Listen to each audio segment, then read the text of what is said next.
here we are, ladies and gentlemen. Folks, how are you all? Well, Yeah, I just went to hit the like button and I accidentally hit I the can't dislike. hear anything. Ooh. you can't hear anything. Right, though. You say you can't hear anything, Terry? What? What? Terry? No, Can you hear us, can't hear Terry? anything. Terry. No, you can't How's hear he it. mucked Terry, it up? Terry, In 20-second No. intro, how's he mucked it up? you've broken it. I think the problem is I've got earplugs in one. I've got another computer. 20-second intro, how's he mucked it up? We have Hang echo. on a minute. Right, go on now. Oh, Terry. Stop it, Terry. We're going to have to Terry let you has go. broken the show already. It didn't take long, did it? Terry. Okay, that's better. That's better. What's he done now? Muted it. Can you hear us now, Terry? No. Terry, nod your head once No, if you then. can hear us. Anyway, right. Terry, wave to the camera if you can hear us. I'm really fucking it up. Oh dear. Well, we're going to let Terry sort his someone talk about, Oh, someone talk dear. about biscuits here. Biscuits? Oh, right, Yeah, so. we will. Hi, Captain Joe America. Biscuits. Oh, Hi, he's got Terry. biscuits. Hi, Chuck. Hi, Biscuits. Hi, Laurie. Brian. Hang on. Harvey, how are you? And Lauren. And Richard. Oh, he said biscuits. Yummy. Oh, biscuits. Caroline. Hi, Caroline. Carolyn's I'm in a the chat. Bobby doll. And a Bobby doll. So I have Hi, a Gary. Steve question for Knowles. How you Caroline. doing, Captain Steve Knowles? And Golden Oreo.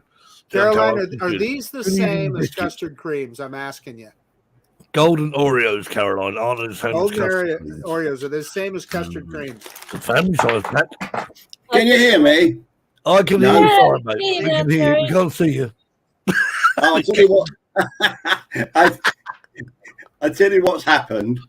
I had my earbuds in, and it's Bluetooth to my laptop, which I'm using as my primary computer. But it was also Bluetooth on my main computer, which I'm using to put in comments. And they cancelled each other out. Hi, son. Operator error. Steve and Drones. totally. And So I'll now put you onto main screen. Oh, There it's you not go. visible. I'm back. No. Hello. Caroline says no. Sorted himself out. Yeah, I agree. Alan, Caroline. how you doing? Right, so, Not okay. good as You may be right, but they're still good. Yeah, they're still good. All right. Okay, what's this? Hang on, what's this? Marcus King on state play in the US. Apparently, it's illegal to fly unless under AMA guidelines. What? Well, they are. You have to be if you're flying as a hobbyist. What they're saying is they want you to be associated with a club, and AMA is a legitimate way to do that, is to join the AMA. Okay, so it's like a British Model Flying Association. Exactly, and there may be a Yes. local club that you could join. Now, the FAA has said that they need to codify the rules of those particular clubs. So I think the AMA is the only one that the FAA has approved their rules for yet. So, Right, so we have a guest tonight. I was going to say this whole time. Did you say we got a guest tonight? We got a guest tonight. We're going to start a different, different approach tonight. So, a little video for you to watch first.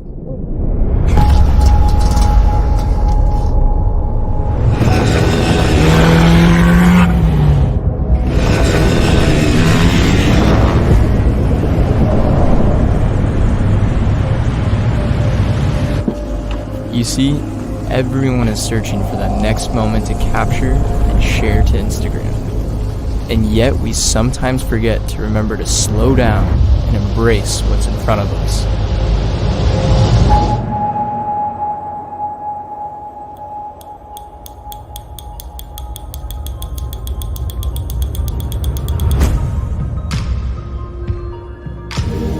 If you know me, then you know I'm a sucker for traveling and creating memories with amazing people in my life. These past couple months, I started to understand the value of a moment. I was coming to an end of a chapter in my life, and I was moving away from my friends and family. Knowing my time was limited with them made me cherish the moments I had left. I recently went on a 7-day road trip with some of my best friends, Sam and Morgan. We set out to make being present our main goal, with no expectations of how the trip would turn out. This trip allowed me to capture moments that I will always remember. Through this, I learned how powerful it is to share a connection with someone when you both are looking at something bigger than yourself.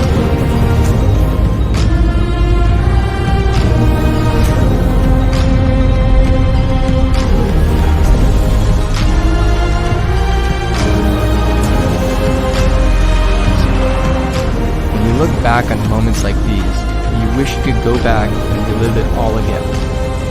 And what you focus on most is the feeling it gave you, and not that dope-ass photo that you got. So many of us get caught in the act of doing things to show off and look cool. Most people at the end of their lives won't remember what you said or did, but remember how you made them feel and how connected they felt through the power of a memory.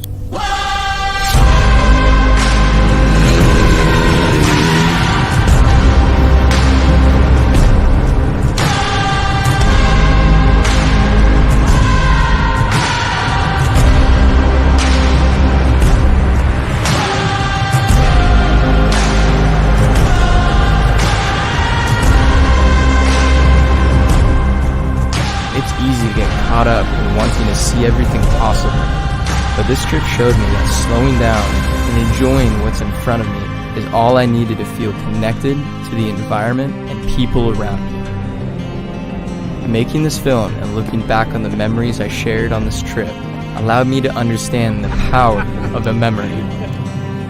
Remember, life doesn't have to be so fast. Slow down.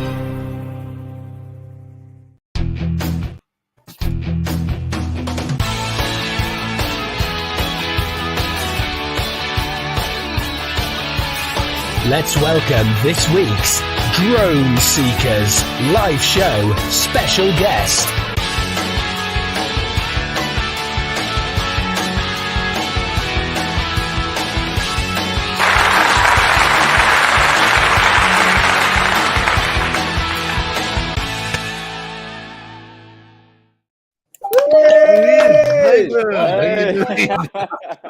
It's a heck of an intro. There's an intro and a half in it. Yeah, I love it. Long intro. It's long for a man, but well, welcome to the show because Thank you. we were talking about it, and now here you are, all the way from Portland, Oregon, with nice weather. I'm gonna move everybody and put Jackie in there. Hey, Steve, I don't thank like you it. for not saying Oregon. Oregano. There you go. No, yeah. So is that where they originate making paper butterflies? You know? We know when there's non-locals when you say Oregon. Oh yeah. Oregon. Oregon. Oregon. Perfect. Yeah, You said Oregon. perfect, Jackie. There you go. You got it. nailed it. Oregon. Right. Oregon. So I'm sure I'm sure plenty of people in the chat. So if you've got any questions for Nathan, ask away. And talk about. Oh, I got a question straight away. There we are. Right. Why the GoPro on top of the DJI? Is the GoPro a better camera than the DJI? So at the time, before they released the new Avata camera, the DJI FPV was a solid camera, but the dynamic range and stabilization wasn't as good in that release. So GoPro just leads and dominates in dynamic range of the shadows and the highlights. So for cinematic flying, it's perfect because you can just bring that into post and stabilize it perfectly. Because with flying FPV, as most people that do fly FPV, having a 2-camera system is just ideal rather than having a 1-camera system. And it's just a little easier to color grade GoPro footage at the time. Yeah. So now like DJI is GoPro coming out with colours. something a little more. Yeah. They're nice, aren't Because You're using Real Steady. Yes, so I use Real Steady. No hyper smooth on the GoPro, and all of your basic camera settings as well.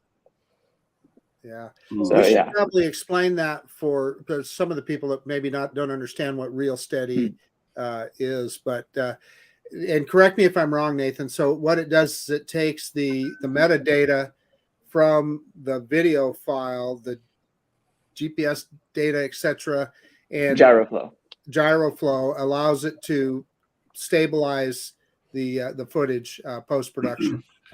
Yeah, it's scary because you have to turn off all of the stabilization in the camera, so Right. it just looks terrible.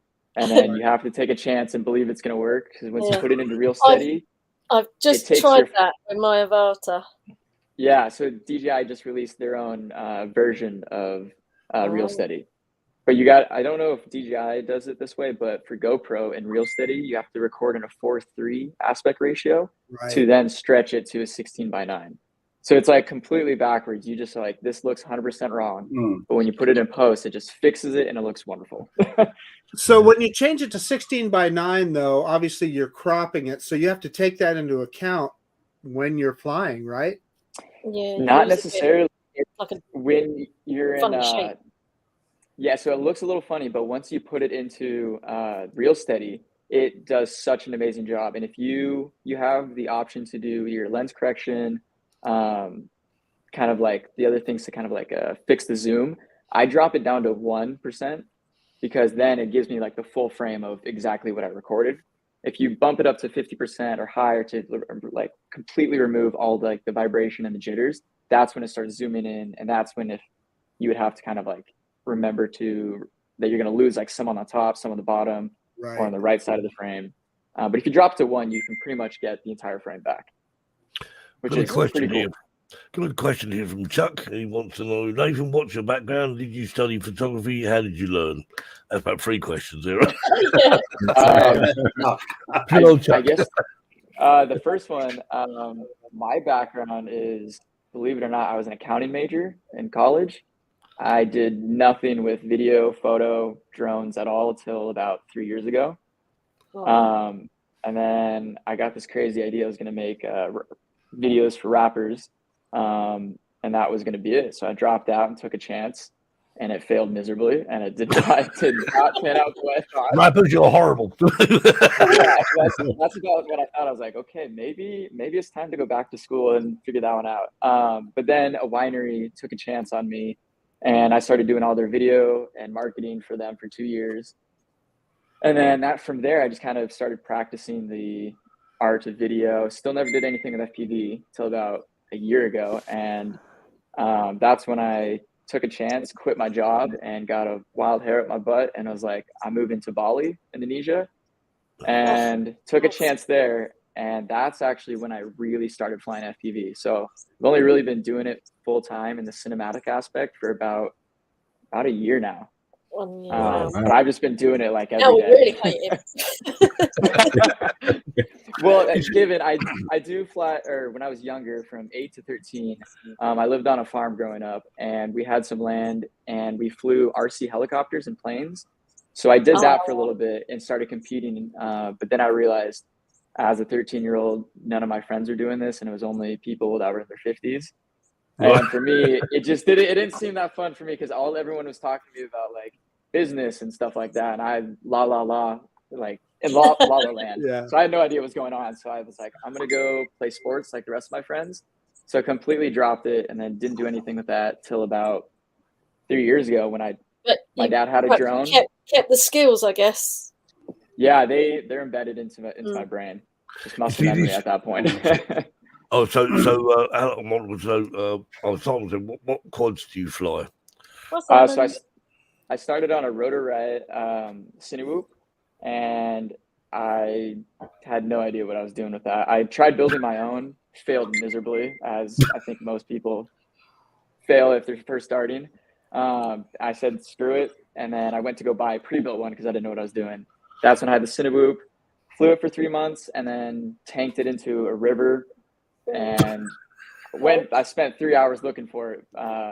Found it, put in a bag of rice, and it was good to go the next morning. Oh wow! Love rice for that.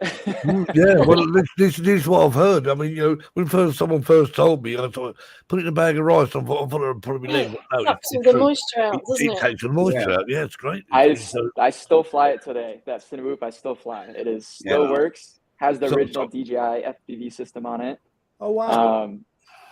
It gives out every once in a while, but it's for the most part it does its job. And then I switched over to the DJI FPV as soon as they released that video. One of my friends actually, Nathan McBride, another Nathan, he did the main campaign for DJI, and as soon as I saw that video, I went on the website and then bought the drone. I was like, okay, I got to do this. Sure enough, down the road, he was in Indonesia and he reached out to me and he asked if I could help with the Avata campaign release for DJI as well. And so that was kind of like a very nice, like someone that I looked up to that got me into FPV now found me and is reaching out to me for the Avata campaign. And I was like, whoa, this is a dream come true over here. And so what did you think to the Avata then? I mean, as a drone, I mean, is it that good? I loved it. I loved it a lot. We put it to its limits. We were doing a lot of air-to-air flying, and we collided a bunch, and they were dropping out of the sky. I mean, doesn't it? My sort of guy, he crashes a lot. It happened. We were flying, and we went around this one area in Bali, and it just lost connection and dropped onto the concrete and took about 4 big bounces, like hard bounces on the concrete. And we picked it back up. We looked at it. There's a scratch on the lens, but we had a lens filter we could just take off, put a new battery in it, took it up, and it's good to go. Like, and off you went. Wow. Yeah, we just kept flying. Side by side, if you've got the 2 drones, the FPV and the Avata, which would you pick up to do your amazing flights over cliffs and water? It's as some people that fly FPV would know, it's very dependent on the circumstance you want. For mountains and like waterfalls and stuff like that, you're going to want a bigger quad just because it can handle that wind. Yeah. The Avata, when I was flying it and we tried to put it in those scenarios, it struggled a little bit just because of the guards on it would hinder the performance of it. And also with the Avata, you can't go fully down. It has like I think it's a 180 degree rule. They might have lifted it, but when it was in the beta phase, we were diving and we couldn't go directly down with it. It would like lock up and then put you into the safety feature. Right. But I haven't tested it after the beta phase though. That's the only thing. But as of right now, I would choose a bigger quad just because I like to go fast and most of the stuff I do is outdoors. Yeah. But if I was flying indoors or around buildings or anything that's very technical, Avata 100%. Yeah, guards having you to protect. I mean, if I look at it just while I was telling Nathan earlier on, obviously I had the FPV drone, and that was my one biggest fear because of my lack of skills of flying the thing. That if I was going to fly something in manual mode, if I crashed the FPV drone, I would be looking for the bits. Yeah, if I crashed the Avata, I might look for maybe one little bit. Yeah. That was my whole, I mean, I had no intentions of actually getting rid of my FPV drone because obviously, as I said earlier on, I mean, the speed of that thing, flying in sport mode, to me was like a thrill of the minute, like, wow, 65 miles an hour. I just love it. Videos. I bet you wish you kept it, don't you, Steve? Well, makes me want to go out and get one. Let's face it, if I'd have brought it to Spain, I wouldn't have had it now anyway, would I? Think about it. Either that or you just wouldn't have had any fingers left. Oh, yeah. Oh, I forgot that bit. So, Nathan, when you're doing some of those big sweeping shots down some of those ridges and stuff, and you're using the DJI FPV, were you in manual mode then or GPS stabilized? No, I'm in manual mode from the second I take it off. I was telling Steve, I trust myself a little more than the obstacle avoidance or any of the GPS, just because there is some areas, there's just like black holes in the sky for the internet where the drone will just have its own mind and wander. Right. And I just trust myself with the controls a little more. Only because I've had the drone just go whoop and then crash into something. And it's way faster, right? I mean, it's over 100 miles an hour and you can do some flips with it and stuff like that versus just normal turns. But yeah. But I mean, I think obviously when you first started flying FPV, I mean, I'm sure you're like everyone else. I mean, it's a learning curve. Yeah. Especially in manual mode, because obviously, this is the thing. When I mean, how many times do you think you crashed before you actually got the thing to fly from one the start of the battery to the end? Well, believe it or not, I spent about 90 hours on a flight simulator before I even took my first drone up. And Mainly that 'cause I helped. didn't have a. Oh yeah, it helped it a lot. I didn't have a lot of money to go waste on a new drone after I crashed that's that first it, one, yeah. so I wanted to make sure I knew what I was doing before I took it up. Yeah. And I mean, I've probably crashed 8 times in this year with the drones, but the crashes have been permanent crashes. They haven't really been like crash, pick up, fly again. They've been new drone kind of scenario. If you're going to do it, do it right. Well, Right, go big or go home. as I said to Nathan, I did say to Jackie and to Harvey when I was out in Spain, I said, look, if you're not crashing, you're not flying. And Nathan went, yes. And so we're definitely flying then. Yeah, if you're flying yes. FPV, it's a given. You have to expect a crash, and when it happens, learn from it and just move to the next. Don't can't dwell on it.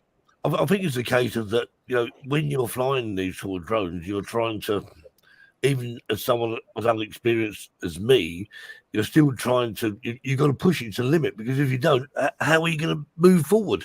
If you carry on flying like flying Miss Daisy, as it were. Yeah. And go through windows.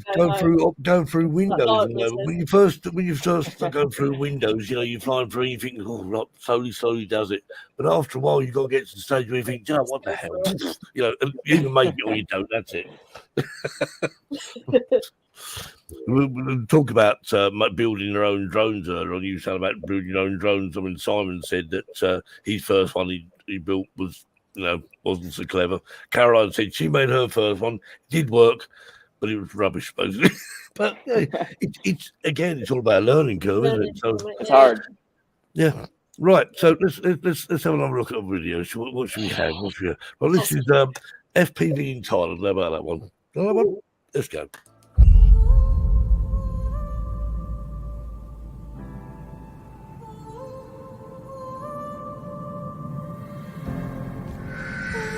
Good morning, sir. Ready for an adventure?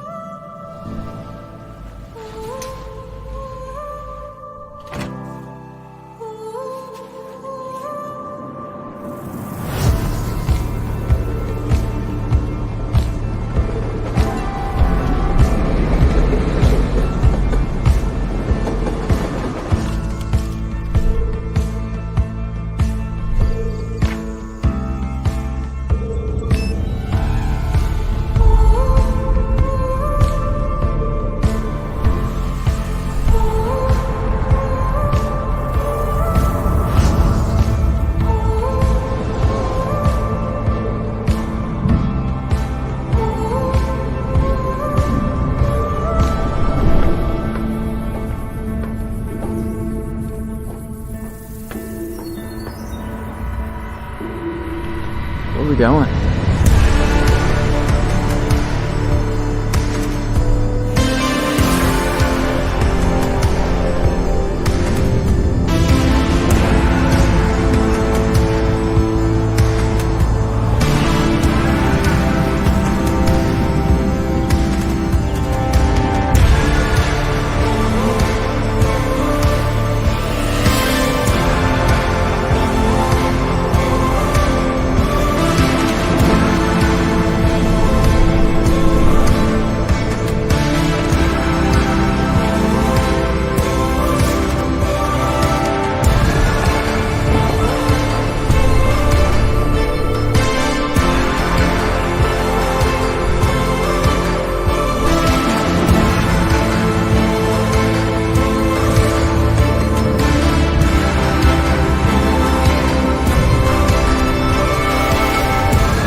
Wow. Fantastic. I didn't know drones flew on beer. I've been doing it wrong all this time. I didn't plug it in. That's how you get the drone to fly properly. You buy a beer. Well, There you go. yeah, You buy a right, beer I'll in try that. Thailand. That's it. I see what Puggles makes of beer, eh? And you know, I spent many times speaking to my drone. It never spoke to me once. I must be Oh, doing no, something mine wrong. does. That's why I got rid of it. He wouldn't talk to me. You wake me up in the morning. Alexa wakes me up in the morning, but that. But that was some. So I mean, watching that. So 1 minute you're getting on a train, then you're filming it. So did you film the train when you was on the? You was on the train. You flying your drone chasing the train. Yeah, I think there Believe were it or two not, trains, Steve. That entire video was shot and edited in 5 days. Wow. Obviously, you put a lot of thought into that, Nathan, into your videos on how you're going to tell the story. Well, that one's a little more unique. I actually went to Bangkok because I was on my way back to Oregon, but my flights were cheapest to stop from Bali, Bangkok, Hawaii, Portland. Right. Weird. I don't know how I stumbled upon it, but really cheap flights all the way home. So I spent some time in Bangkok, and I saw one of this other filmmakers and photographers was in the area. So we met up in Bangkok, and next thing you know, 6 beers go by, and I asked him, "Hey, you want to go start traveling around Bangkok or Thailand?" And sure enough, the next morning we hop on a train to go north, and while we're on the train, we're just completely writing and storyboarding for a video we want to make in 5 days. Because I had to leave in 5 days after that to go meet a friend down in South Thailand. So every day we were just traveling on scooters, just going and I think I'll do it all running backwards. around. Because I'll just go out, film randomly, and then I put it together and make a story afterwards. I do it completely backwards to that. But I don't know when we talked about Ross who had the show. I mean, he said the same thing because obviously he said that so you don't miss anything. He actually can more or less in his head constructs like a Storyboard. A storyboard, yeah. And then so writer's going to do that, and I think it does help. But the thing is, it seems like extra work to me. But it's what you're doing. If you do it for a living, if you do it for a living, you've got to. Hence the difference between your videos and Nathan's, Steve. Just kidding, buddy. I would say that. It takes me. I was filming about 2 years later and put a video. Well, what's this SD card here? What's on that? That's right. I get so mixed up sometimes. Half of it's in Spain, the other half's on the Yorkshire moors. There's one thing that really I struggled with for a while is like getting out, and I'm sure you guys have been there too. If you were trying to make a video, it's like you get to the place or location, you're filming, you're flying your quad or whatnot. And then you get there, you have this idea going into it, and then once you're there, you just forget what you were supposed to get, or you just don't know what you're gonna get, right? I just go to the wrong places. Yeah. I've been there one too many times, and finally, one of my friends I took after, he taught me just like how to storyboard and just write out an idea, even if I don't know how to draw some kind of picture, just because once you get there, it'll spark that thought back up and be like, okay, this is what I need to get. These are the shots. Yeah. I think realistically that's the best way. I mean, because I suppose my videos are like if you're more like a snapshot photograph but in video format, as it were. They're never meant to be anything more than that. So if any of them are good, I think, wow, I was exceeding yourself there. Here's the point, though. We were talking about earlier, is everybody has different styles, and Jackie, you were just talking about how you put together a story afterwards. You get a great imagination, and so you look at what the video you have and you make a it's story like the out ingredients, and then I make something. Yeah. I think one of the most important things and that people miss with regard to YouTube or any kind of filmmaking is you got to tell a story. You got to tell a story. Yeah. Well, yeah, but Chuck and Laurie, they were another couple. I mean, they do videos or vlogs. They're traveling about here or there, and they make. It tells the story of that video of that visit, doesn't it? I mean, from start to finish. And I think everyone's got their own style on it. It depends what you want, I suppose. Yeah, I was just going to say, obviously, the videos we show are only in sort of like 720. So obviously, pop over to Nathan's but not till we've finished. YouTube. I'm going to put the link back on the chat Well, again. we had a few people sort of Yeah. mention that they've already subbed already, but they've obviously come back to tell me that, so I know they're back here again. So we actually Appreciate that. right, so I can see how many people we've got watching the show right now. So after the show, which will be 9 o'clock, After, all UK 32 time, of you can go hop and over sub. today and watch all the videos, All enjoy 21. and yeah, and come back and tell us what you thought next week. Yeah. Well, I'll be asking questions. I will say I never do though. It was, Steve says, mine tells a story of crashing. Bit like mine and Steve, yeah, we got something in common. Not only both we share the same name, we do the same things. Okay, Tanya's saying, my last cast video is going to drove into more on the fly with the story afterwards. Well, Jackie, that's it. But I mean, it depends what you're doing. If you're doing it, I mean, because Nathan, do you do this for a living now? Is it? Well, I mean, yeah, this is kind of my full-time job now. Yeah. Turned it into. Because you did a Bali, was it Bali? You did a beach bar or something.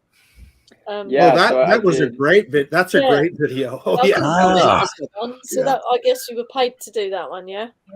Yeah, so that one was a little more different, only because the rules and restrictions for making money in Indonesia are different than the US, obviously. So those ones were just as collaborations. So I didn't get paid on those. I just got free stay at the place and free accommodations in exchange. That's what a lot of creators do in Bali. And that was like one of the first things I did when I got there. it's So I more didn't like even know like, what was going on. So it's more they like reached Bartram, out. really. You didn't get a sheep, you just got hogged. Yeah, I'd say that's not a bad trade though, because that looked like a pretty cool spot. yeah, because you can't just like walk out there and get that shot. Like you got to get approved for it, still by the resort and other things like that. So I was like, I'll take a 4-day stay with everything included if you guys want this show shot. Yeah, I think I'll go for that. Yeah, well, Yeah, so I was wondering about those flyovers and stuff that you did over the different parts of the bar and stuff. So obviously those people were in on it and they knew you were going to be flying at that Yeah, time. they So we all jumped had in the pool at the walkie-talkies. right moment. Yes. So I was actually sitting at one of the tables. You can kind of see me in one of them, but it's so quick. But I had one friend across from me. He was on the walkie-talkie with the rest of the staff, and we're like, "Cue section 1, go section 2." It's all of that Wow. stuff, and it's hard. I mean, as you guys know, flying and like talking, having two different thoughts going on is hard. oh So yeah, I'd be yeah. like, "All right, go Yeah. number 1, go number 4," and I'd skip over 2 and 3, so we'd have to like redo it. But But by practice, you get it. flying an FPV, I thought I'd have to have complete silence. I can't even think about it. Yeah. So Yeah, here I am, yeah, like trying yeah, to tell alone. when to go for the second. Jumping and telling someone to jump in the pool, yeah. Yeah. It's like I gotta wait for the right time, and I'm like, and go. As I'm like leaning like off to the left with the FPV. Use a clapperboard as well. Angle on one. Yeah, they loved that video so much that it was kind of like a test. They wanted to see if I was good, and so they kind of tested me with this like one shot. They're like, "Hey, we want you to come out and just take like one drone video." I was like, "Cool, awesome." Oh, wow. I didn't know it was like a full one take of the entire thing. And I was like, "Oh my God." And so they kind of like put me in a test, and they liked it so much that 2 weeks later, they flew me out to Komodo Islands in Indonesia. Wow. And they had me do basically the same thing, a couple FPV videos around their resort over in Komodo. And I got to see all of that. And it's kind of the same bartering thing where we'll give you this free trip in exchange for content. And I was like, yep, Deal. I'll gladly take it. So Caroline was asked that how much of Nathan's flying is a job. All of it, guess. Yeah. So Simon wants to know, do you still fly for fun? Just If you about get a every chance time to. I go out is flying for fun for me. I will go out and fly. I try to choose most of the jobs that I do, try to film as something that inspires me. The main reason why I dropped out of college was not to do something that I wanted to do for someone else, but what I was inspired and wanted to do. So that's Of kind of course, the yeah. jobs that I would really only accept. Yeah, I know it's not the ideal business mindset, but it's honestly what makes me feel good at the end of the day, doing the things I like to create. So Flying for jobs is my flying for fun because it's exactly if you're inspired, you're going to do a better job anyway, aren't you? Yeah, 100%. You're going to give it your 100% effort into it. I mean, how many people? I mean, you know, what a great thing to be able to do something you really enjoy doing as a living. I mean, that's most people's dream. That is. I mean, most people do a job, you know, a mundane job. Whether they like the job or not, you know, they do it. But obviously, still, when you wake up in the morning, think of, you know, I mean, I'm sort of obviously have sort of down days. I mean, you have more up days than you do down days. That was my thought process on it. Was like, I just want to live a life that I'm excited about, and I can do exactly what I enjoy doing. And that's why I took a leap and moved to Bali, because it's worth the leap. I had to do something crazy. I dropped out, had to keep that train going. But why crazy radical things? Why Bali though, Nathan? I mean, what places you could go to? Really wanted to go to Australia. Actually, that was my first location. Wanted to go live there for about a year, and then fires, COVID, dropped out all at the same time. Right. And then I was like, okay, Australia's kind of expensive. Bali was one of the first ones to actually open up quickest. And then I started looking into it, and it's dirt cheap to live there. Just dirt cheap. But as far as actually obviously work's concerned, I mean, obviously where you were in Oregon, I mean, could you not? So what I did was, since you can't make money inside of Indonesia, you can get clients outside of Indonesia and then use Indonesia as its location for filming. Okay. Right. Okay. Hey, Nathan, we also need to explain to Steve. So, Steve, being from the UK, you don't understand, but there's a TV show here called Portlandia. And what they say about Portland is it's where young people go to retire. Well, Cool. Retire. That's a joke. Nathan gets it. It's hard to explain unless you've been there. It's one of those. I love Portland, but Try. We're curious now. Yeah, I'm curious. Yeah. I'm sorry, Nathan. I just had to throw that in there. Hey, it makes sense. I left Portland. That's why I'm in Bali. Yeah.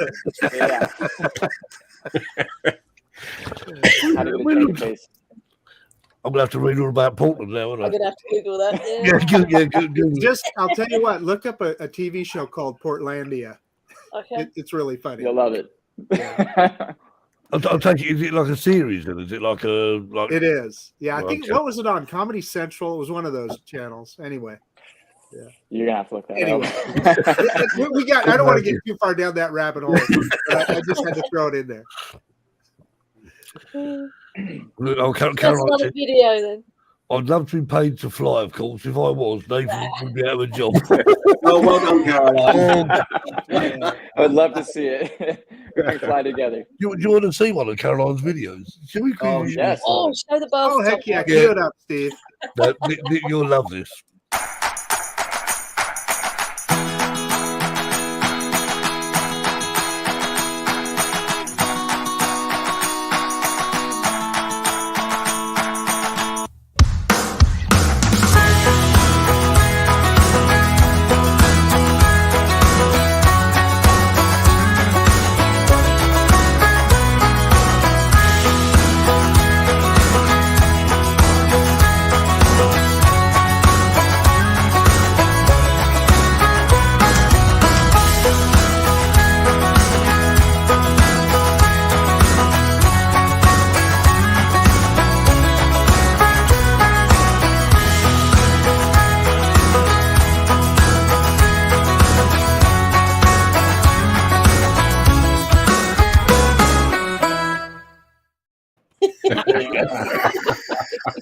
That's our weekly show. I'm going to take that quad back to Bali. That's how I'm getting there.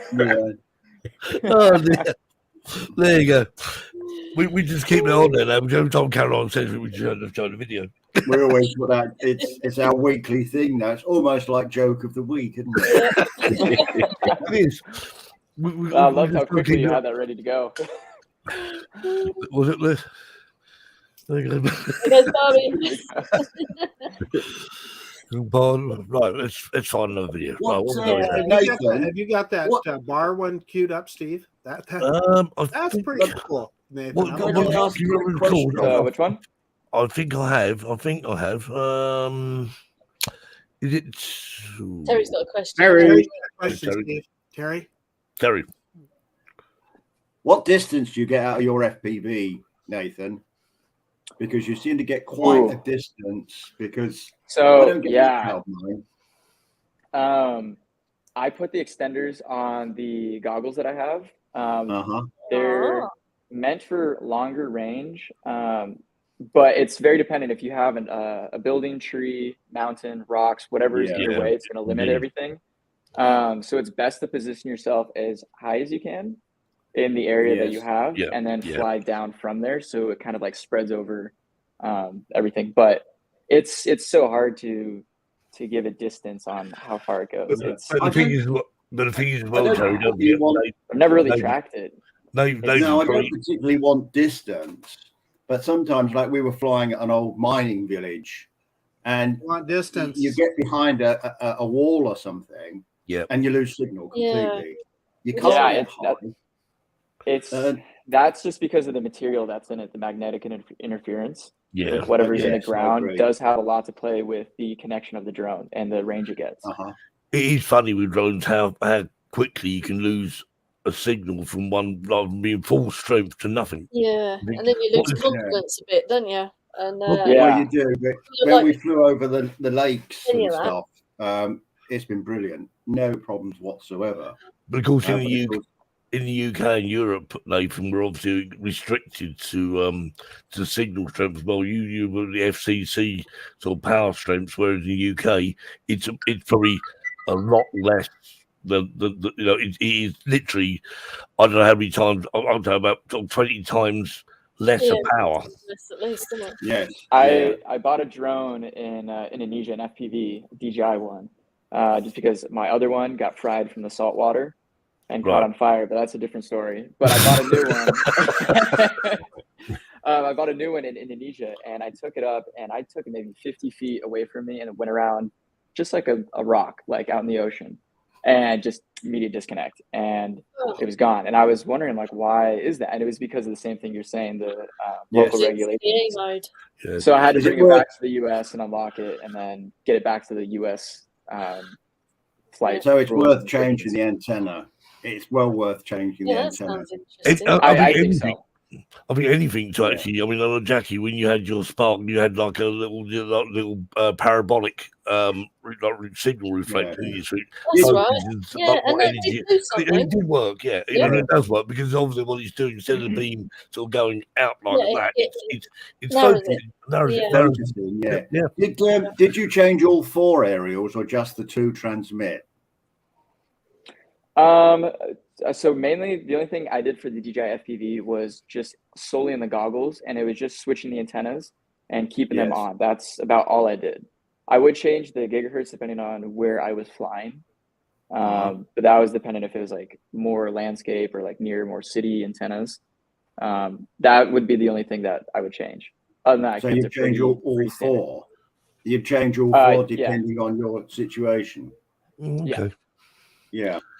Yeah, I mean, Simon was saying about doing the hack. I mean, we've tried it. It has some sort of influence, but it's still, again, I think with what you say, Nathan, I think, whether you change, there is a hack that obviously you can put the thing in FCC mode, and we have sort of like experimented with that, but it's still, you still get, depending on what material you're flying behind. Yeah. The signal still it still gets limited. Yes. Yeah. So, Steve, does that apply just to the Avata, or are you talking about the FPV? I've only tried it with Avata, Marcus, so I don't really know. I mean, because everyone was doing it, I thought, well, it works with the FPV as well, don't they? I mean, I'm not willing to do that. I would much prefer to change the antenna rather than mess about with the hacker. I did understand. I understand there is one of the upgrades for the FPV drone, and when you get past that, it won't let you do it. Now, I don't know how that's true or not. I mean, Nathan doesn't have that issue because he runs that sort of the FCC system anyway. Yeah, but I don't know. I got one of my friends actually showed me a website for the DJI FPV where you can unlock it, and do the hack. And then also I had that set on it along with the antennas on my goggles. And it seemed to get the exact same distance as the one that I bought in the US. So it just kind of evened it back out. It didn't give me anything farther, but also I had the antennas on to begin with. So maybe that was its already extended range, but I've gone to the top of volcanoes and still had connection, and it's been amazing. But then again, I've gone around a building, like you were saying, Terry, where it just like drops immediately. It's just very dependent on the location and the internet signal in that area. If it's a lot of cell towers, you're going to either have good or bad connection depending on where you're positioned versus no cell towers. Wi-Fi interference. Yeah, you get lots of. Well, I know we went up flying one day, Kevin. You talk about the mobile phone mast on the railway line. That's right. And obviously, all these things are meant to. I don't buy it, guys. I fly around cell phone towers all the time. People inspect cell phone towers with drones. I'm telling you, I've orbited right around those things. I don't know. I didn't, Marcus, to be honest with you, because everyone told, because everyone had been saying, don't go near that mast because it will screw your signal. I went right past it, then back again, and it had no effect on my drone whatsoever. But, do you remember, Jackie, we did a recce and we found an excellent place to fly, and then we took the group out there, but there was military jets flying around, and we had to abandon in the end because we all got weird interference where other people were using their sticks and my drone was moving. It was a nightmare. It was absolute nightmare, wasn't it? Yeah. And yet the week before we had a fabulous day flying. Yeah. Just Jackie and also, I. And when we were at the mines, Steve, when the three of us flew the Avatars, my megabits dropped.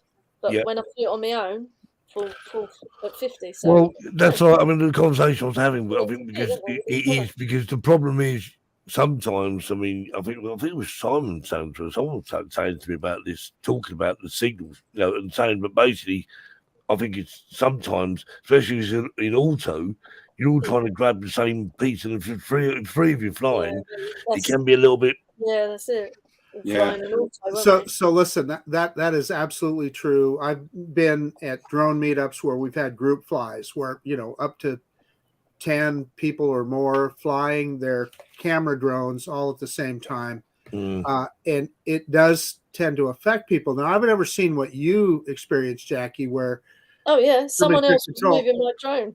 However, I have seen it often where it does affect the distance and that you can fly your drone because everybody's pushing out the same thing. At other times we've had about 10 drones up for a photo shoot.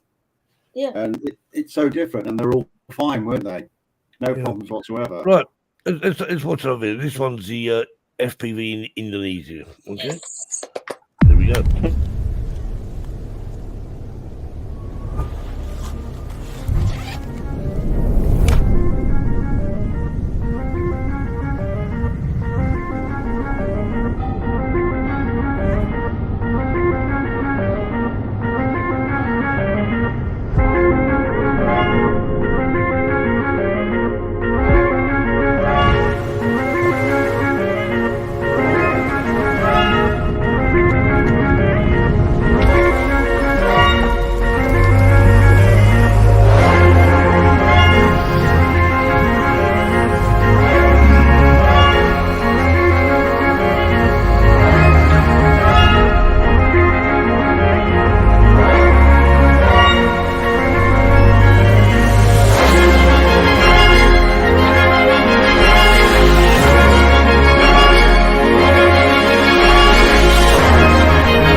I have to get my breath back after watching that. Hey, so a couple questions, Nathan. So, number one, what video editor do you use? And number two, how many drone flights did it take to make that one video? Excellent question. I use DaVinci Resolve for editing, color grading, and any effects that I do for it. Highly recommend DaVinci Resolve, and it's free for the free version. And that was actually just under 6 months worth of footage. Wow. But that's constant travel. Yeah. Constant travel. Yeah. A lot of flights. And you do all your own editing as well, yeah? Own editing, own sound design and color, and storyboarding. Incredible. That tune is amazing. It's brilliant, isn't it? Let's face it, we're all one-person production teams, right? Yeah. For the most part. Yeah. One thing I was saying, I mean, it's quite nice. I mean, obviously, people watching this, you know, I mean, most people won't, but something like, you never know. You see, someone watching this, but I think that's what I need to do, and actually give you a better idea, because it's almost like, I know it's copying to a degree, but it's giving people an idea of thinking, maybe that's how I should be doing things, you know. And well, we all learn from watching other people. Well, it's an incentive, isn't it? I mean, I personally, I don't think. You know, you said talk about software. People use DaVinci Resolve. Jackie, you use Final Cut Pro. We all use different, but is it really down to the? Jackie, can you hear me? that time, sorry. I'm just looking to see what's at the side of my computer. Sorry, Nigel. It's time, isn't it, Terry? Terry, isn't it time? It is time, Marcus. Oh, hang on. No. Okay, all right. Okay, here we go.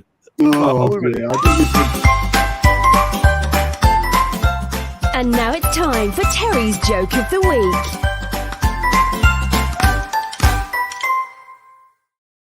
There you go, Terry. It's Christmas! Gary wanted to purchase a Christmas gift for his new sweetheart.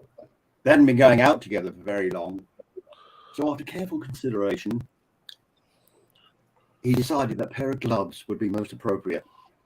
Romantic, but not too personal. He then engaged the help of his sweetheart's younger sister to assist him in choosing an appropriate item. And off they went to the shopping mall together. Gary eventually bought a pair of very, very stylish winter gloves, pale pink. And the sister took the opportunity of buying a pair of panties from the same store.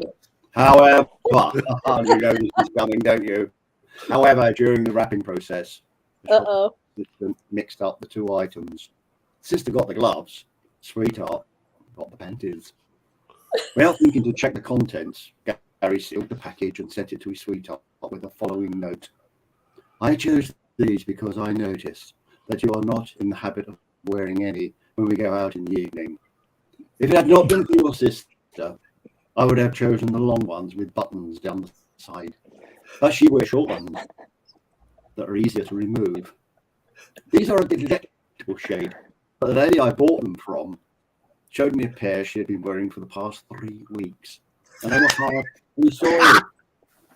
I asked her to try on yours for me, and hang on a minute, I got myself lost there. My battery running down. I asked her to try on yours for me, and she looked really smart. I wish I could be there to put them on for you the first time. There's no doubt other hands will come in contact with them before I have the chance. When you take them off, remember to blow in them before putting them away, as they will naturally be a little damp from wearing. Just think how many times I will kiss them during the coming year. All about love, Gary.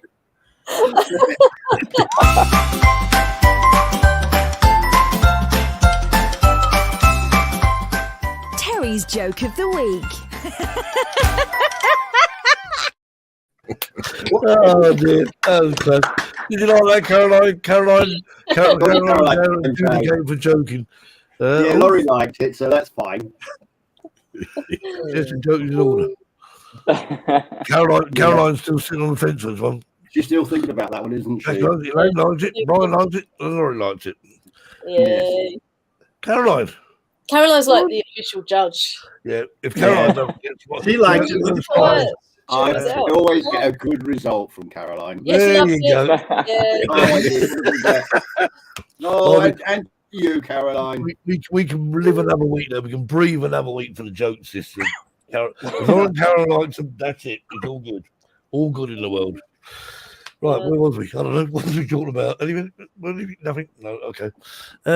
Right, you asked about a video on there, Mark, and I have got a video here, but I'm not sure if it's the right one, but I'm going to show it anyway. Let's hope and pray it's the right one.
That's the one.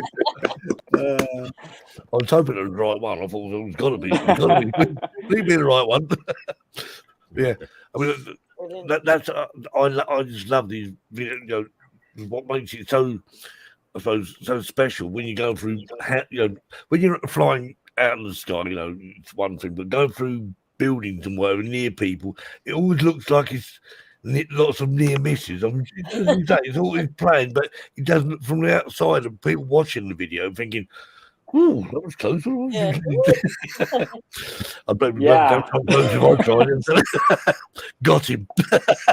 I actually left my Cinewoop back in the US, so I only had the DJI FPV, and I was using it for all of my indoor flying, which is not recommended at all. Scary. No. But no crashes to date with it. And yeah, like I went to Cambodia as well for another job, and it was like a warehouse video, and I still didn't have my Cinewoop, so I was like, well, I'm not going to pass this job up. So I took it and flew the FPV, DJI one, FPV, inside through all the tight gaps with the wires and everything. Got away with no crashes as well, and it's a really good video as well. So even when you're flying, obviously when you're not, well, I'm guessing you're not flying quite as far, do you still fly in manual mode regardless of where you are? 100%. I mean, because technically, you could put it in normal mode and do that. Could you not? When you put it in normal mode, you still have the GPS is working, so it still drifts. And especially if you're around a lot of metal and you're trying to fly straight, it'll just kind of like drift off, and then that's when you're gonna hit something. And like I said again, I trust myself a lot more than GPS. Yeah, no, that's what I wondered actually, because I thought when you're flying indoors, I mean, I know GPS is not going to follow. Obviously, you power a drone up in the house, and you know it says you haven't got much of a signal, or you haven't got GPS, so you're not safe to take off. And you think, all right, keep your hair on. I had my Avata indoors the other day, and I lost GPS, and then it whacked straight into the cupboard. So was that because I'd lost GPS that it went off course then? Yeah, I mean, it's like ATI mode. I mean, with ATI mode, I mean, obviously drones these days don't actually have ATI mode, but if you lose GPS, technically, so it will keep altitude, but it just can't. Yeah, it wander off all over the place. That's how I lost the spark, wasn't it? It went into ATI mode and shot off towards. Well, that was more than ATI mode with that spark, Jack. I think the spark just wanted to go in the water. That's why. hey, Jackie. So you can though with your Avata, you can put it in manual mode, correct? You could turn off GPS. Yeah, I haven't dead tried. Oh yeah, maybe I should. No, you need the actual stick controller. You can't do it. You've got two modes. You've got two modes, obviously slow and fast, basically. So I'm kind of agreeing with what Carolyn says. If you've got optical flow on the bottom of the drone, it shouldn't have veered off like that. So that's odd. Well, I think that only keeps the altitude, though. Surely it doesn't keep to like left and right. Optical flow tells the drone if it's moving or not, Steve. It actually looks at it looks at the ground and looks for movement. Yeah, and tells it which way. Yeah. So, but does the Avata have that though? These cameras right here, these are cameras. And optical flow tells it if it's moving. It's moving. Looking at the ground. I don't know, because I was indoors on tiles. Maybe it didn't see. I don't know. Well, this is the thing about water as well. I remember watching a video once where the guy was actually hovering about 2 or 3 feet above water. Also, the drone was almost like it was magnet, like it attracted to the water and started going downwards because it. Reflective surfaces to Steve can fool it. Reflective surfaces is what I was trying to say, as well as surfaces that are the same. Like if you're over snow, if you're over sand, if you're things like that look different. Caroline needs some features. It doesn't they need features to see. It doesn't recognize the movement then. So Well, I plan to go out tomorrow morning in the snow. Could be interesting. Have you got snow down there? Oh, so where are you at the moment, Jackie? In Kent, in Harwich. In Kent. I know you was up in you went to Shrewsbury, is it? Yeah, that was yesterday. Oh, okay, right, okay. So there's a number of things, and I don't know about the Avata, but to tell the drone where it's at in space, obviously it uses GPS, correct? Yep. Right. We all know about GPS. Yep. There's also a barometer inside the drone, tells it how high it is off the ground, but it's not super accurate. But it's one of the things that processor takes into consideration. Like this guy's got optical flow, right? And then it's got a couple of sonic sensors right there. They're like radar. They're bouncing off the ground, telling it, okay, this is how high I am off the ground. And they work up to typically about 20 meters high or so is about all those are good for. But that, all of these things working together is what tells your drone where it's at in space. Well, I remember I think it was even the Mavic Pro. They were saying that obviously if you're so you're climbing up some steps outside or of a mountain or whatever, you're climbing up vertically, and the drone was following you. The drone automatically senses that you're going up, so in other words, it keeps the distance between. And that was on the Mavic Pro. So all these drones must have at least taken on board the same technology. I would like to think anyway, because obviously otherwise you think, well, hang on, how come that drone had it, but the newer drones haven't got it? Well, there's variables, right? I mean, there's how they build the software, right? How they build the firmware in the drone itself, what it tells it to do.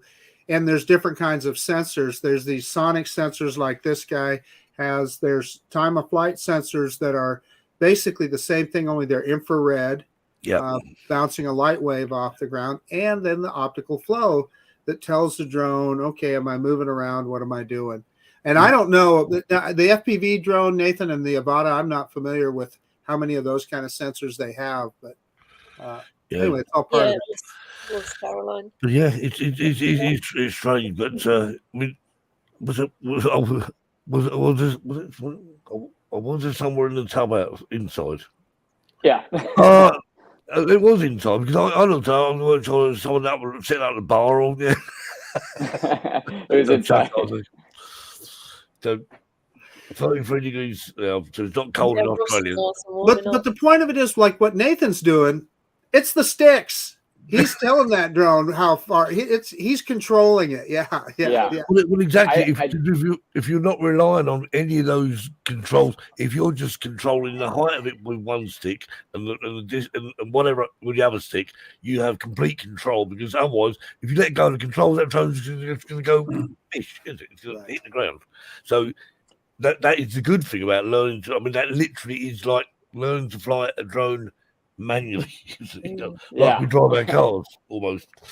But yeah, that's it. I mean, the thing is, obviously, I think you have. I still think you need to consider whether I should now. You could do it, Jackie.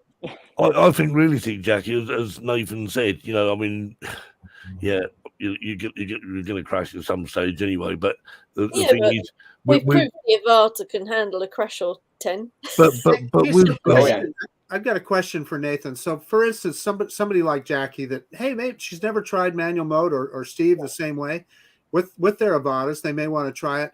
So, would the recommendation be to go way up high, throw it into manual mode, and that way you've got room to correct yourself, and then you still have the oh shit button on the controller? Right? I mean, I guess if I were to go about it again or teach someone else how to get into manual mode, it would definitely be if they've had prior experience flying in normal or sport mode on the Avata, take it on a flight simulator, one that you can get, and just practicing a roll, going up and doing some power loops. So at least you understand as soon as things get upside down, you understand what to do when the controls get reversed. Because if not, if you just take it up in the sky and you're there in person, you're going to be freaking out a lot more. You get a lot more money. Me freak out. We go. I'm doing freak out. Just throw the sticks, throw it on the floor. So I would just try to figure out just what it feels like to go upside down in a flight simulator. So once you get there in person and you're doing it, definitely go up higher. But at least you'll understand the fundamentals of what it's like to be upside down or go into a turn or a flip or something like that. A quick question for you, Nathan. Obviously, flying FPV. Finally, should I say the DJI FPV? Did you remove the spring or not? What's that? The spring. The spring. The controller. Oh yes. I thought you were talking about in the drone. It's a spring to the drone. Yeah, no, that was the first thing I did. No, that's it. Because I mean, I can't remember who we were talking to. Said I didn't bother. And I'm thinking, yeah, be sure you make it sort of a bit more sort of complicated. There was a question here from William I. Question. I've never flown a drone before. What's the recommendation to my first FPV drone? What do I need to get going? Is there a package that would have everything I need to? The Avata. Starting pack, to be honest. In simple terms, yeah. Open the box and go fly. It's easy, isn't it? I mean, the good thing. I mean, there are a lot of FPV drones, and of course, the question is, I've never flown an FPV before. I assume you've actually flown drones before. I don't know what you want to. What are you happy to crash? There's a question. Or better still, as Nathan says, use a simulator, crack on with that, and see how you get on. Yeah. It's difficult. An Avata is not a cheap drone to crash, is it? Or break, I mean. No, but it does have the features of the return to home and things like that. Yeah, I've been in so many scenarios.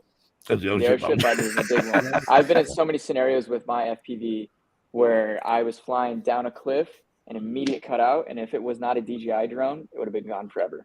But I had the return to home, picked up, and came back. So it's probably saved me about 40 drones. That return to home feature. That's good to know. That is really good to know. He's tested it. Well, here's a little caveat to it. I actually just lost my FPV drone in Hawaii 2 weeks ago. I was flying and I had great signal. Like the bars were perfectly good. I was flying on top of a ridge and all of a sudden it just went black on me. And usually I still have control. Like when I lose connection with my drone, I can pull the stick hard to the right. So when it comes to a stop, it's already leaning off to the right. So when it comes to its full stop, it's already back in service. Does that make sense? Yeah. Okay. But so when you're flying that, you say you lost signal. Why couldn't you actually fit into that sport, in normal mode or whatever? If you lost signal, Steve, you don't have connection to the drone. But the goggles go before your controller. Right, so you've still got a little bit of control. Exactly. Like a split second of control before you lose it all together. So that's why I always try to remember where I was and try to pull my stick in the direction I am at. So when it comes to its like turn to home feature, I'm already back in connection. But for some reason, this one, I thought I was doing it and it said returning to home. I'm like, awesome, it's coming back. Waited 10 minutes, never came home. I was like, uh-oh. And so then I hiked up the mountain, took my drone up there, my other one, and I was like looking for it, couldn't see anything. And then I was just like wondering, like, where did this thing go? Because I was wondering if it just came to a stop, ran out of battery and set down, or if it came to a stop and the wind was pushing over the cliff, it just had to drift off because it had no GPS at that point.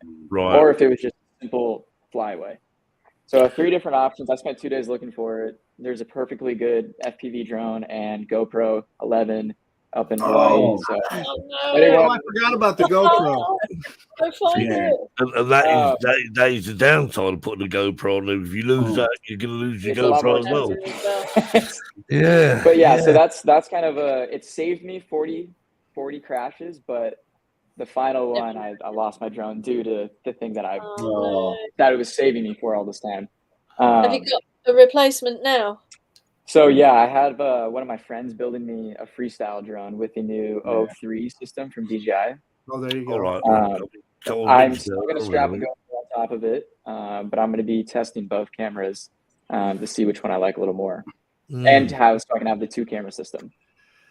So that you just made me think of another question, Nathan. So what do you think of the GoPro?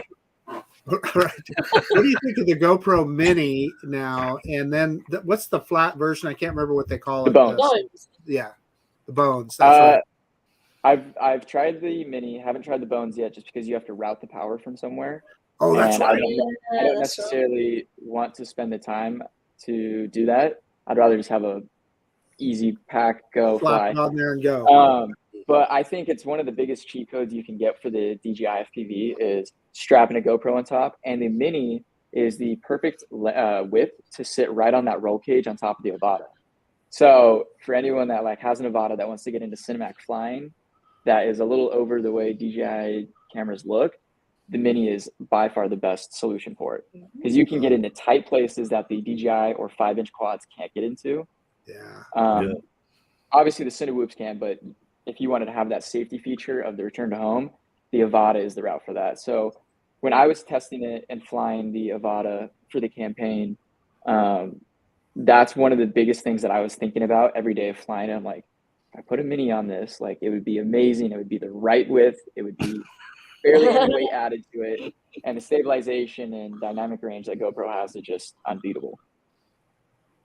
But that would be my little cheat code to it if I got an Avata.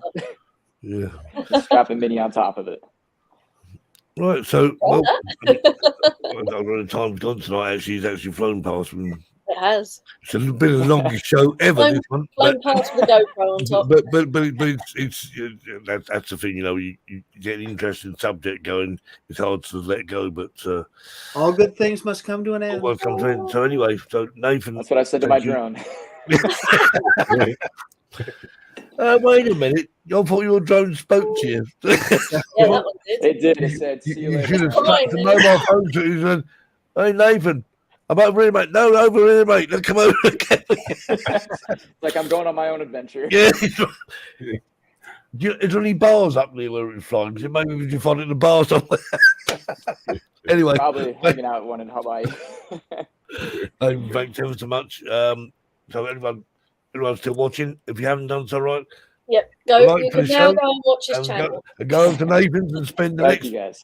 however long it takes to watch him. Please do that. If it's the last Nathan X Mallory on YouTube. There you go. Nathan X Mallory. Right. Okay. Right. I'll put the link in there again. Yeah, thanks. Thank you. I'm going to put a nice little thing Really on there. Last show of the year, blah, blah, blah, blah, blah. All in my own handwriting as well. Anyway, so, well, all I can say is we've had a great show and we'll do it all again next week. That'll be the last show of 2022. So please join us. And from us and Nathan, thanks ever so much once again. And we'll catch you all again next week. Take care.